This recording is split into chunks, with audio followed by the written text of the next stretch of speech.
You guys don't make it easy, do you? Do you want to go? He wants to really... I think it's the worst we played. It's the worst we played this year so far. Absolutely. I think it is, and we do make it hard. But I just said something in the group there. I think in previous years we've been punching up a lot at different teams.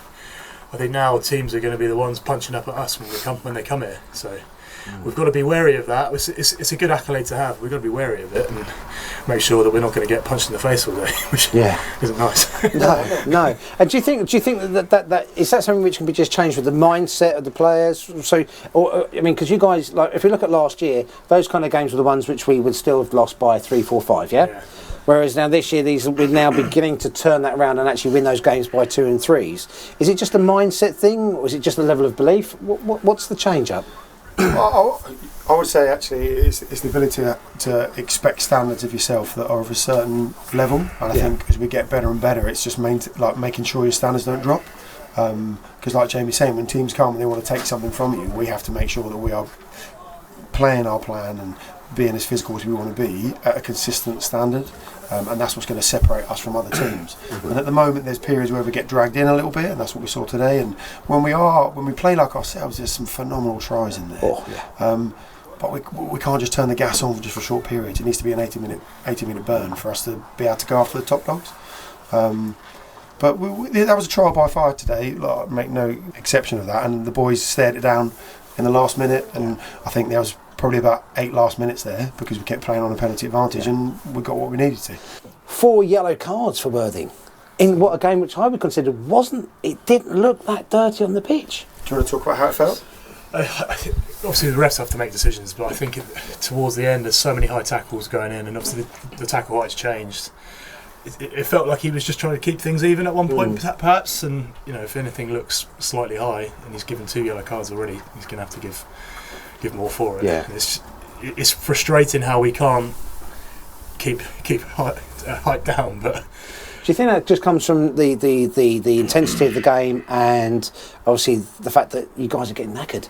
Because it's very different to people. I don't think people necessarily understand how different it is, rugby to football, in terms of what it does to your body. Do you think it's just that? It's just you just get to a point where it's like, geez, I just can't quite get that extra 6 inches lower? Not really, because I think it's the position you get yourselves into. They're supposed to be in a position, but when we're not quite in that position, we haven't got someone to the left or someone to the right, and then you kind of feel like you're on your own. Right. And if they move a little bit or drop yours, you just want to be as big as you can and try and just stop them. So I think just on the referee, for me, we know Jack is a really good referee for us, and I think in terms of the picture that the referees are giving us as players and coaches, we just sort of need that real consistency, because I actually think where Jack refed it, for me, actually that's where I'd like it to be. I'd say probably pre-Christmas and maybe a little bit after. That's not where it's been. So I did hear there was a bit of a directive about them doubling down on it, and you can sort of see that. We got a bit last week as well. But it's been a transition period, and I think actually generally, considering in like August we were worried the game was going to fall over, it's been it's gone well. But for me, now they've started, there's no point turning back. Let's just keep going, because I actually think it's been good. I like it. Yeah, I think for me, I mean, sometimes it's easier. I know that, like last year, I had a right old paddy at one of the referees because I just didn't like the way in which he refereed it. But it's today, like we were saying, it was consistent, wasn't it? And generally speaking, every kind of decision was still going to be the same either way. It was quite nice. At times, some great stuff at the scrum. Some real nice stuff at the scrum. And I mean, I really want to highlight Elliot Lusher. And it's the first time ever since doing this commentary gig with you guys that I've chosen exactly the same man of the match, because normally the man of the match goes for whoever they seem to think scored the most amount of tries. But he was cracking today. Correct me if I'm wrong though, he didn't come off, right? That was a full 80, wasn't it? Full 80, yeah. Whew. Played both sides, yeah. But he said to me at half time, I don't have to come off if you don't want to. But it is great to have Elliot back. He had a little break over the summer, and he's just always been such a high calibre player, and the lads love him, we all love him, and he just plays with a smile on his face, which is bit of a baby-faced assassin. Well, you tell him that. No, I'm not going to tell him that. It's tougher than me. So guys, 2 wins on the spin. Yes. Looking forward to the next. I feel like we should talk to this guy a little bit. Because we spoke about him a lot. We've run your VT twice, mate. Yeah, but so your most memorable moment of rugby was Oh, I haven't seen it. It was the win, wasn't it? The national, yeah. Oh yeah. Hartbury was Hartbury. one big one for me. Yeah. But now, is that going to top it? No. What about if I introduce your cake? Oh, hang on a second. What about if I introduce your 300 chocolate cake, mate? Thank you very much. Now, I'm not going to light it because this is probably asbestos for all we know. And I'm not due. Well, mate, I didn't have time.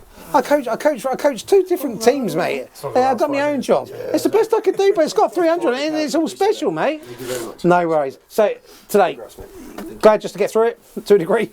Yeah, it was just I don't know. Like we do things in training that are at, like so high level, and then we do things that I say the word, don't do too much, or and I just think some people maybe felt like they were doing too much today. They felt like they had to do too much. Do you think that was? Just do your job and trust that someone else is going to do their own, and we'd be in a better place. But some lads.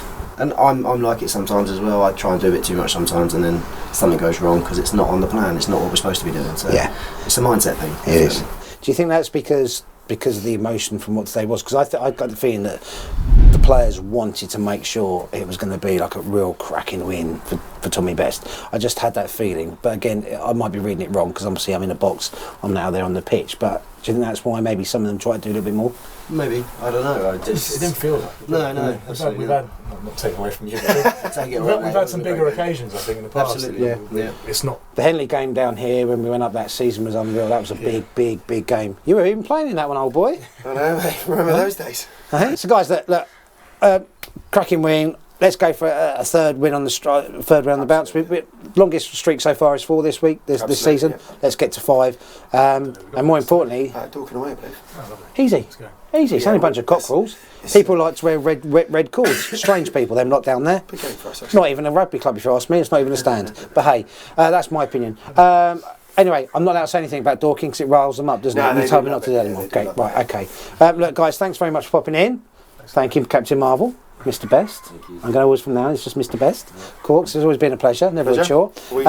Enjoy the cake. I will definitely. Trudge out. Thanks, guys, for coming in. All right, guys. So there we go. That was the 3 wonderful chaps coming in there. Mr. Corker, Mr. Stevens, Mr. Best, who are all struggling to get out of Clemmy's box. Strange, really. I don't think I'd ever really say in my life that I had 3 men in my box, but there we go. Anyway. Canterbury won here at the Marine Travel Ground in the wonderful setting of Canterbury in Kent. Score was, as we said, ridiculously tight there. 36 points to 33. Score right at the end to make the win happen on Tommy Best's 300th occasion. All I've got to say to you guys is thank you for tuning in. Thank you for listening. Thank you for watching. And remember, I hope you have a great rest of your weekend. And remember, be kind to each other, and God bless.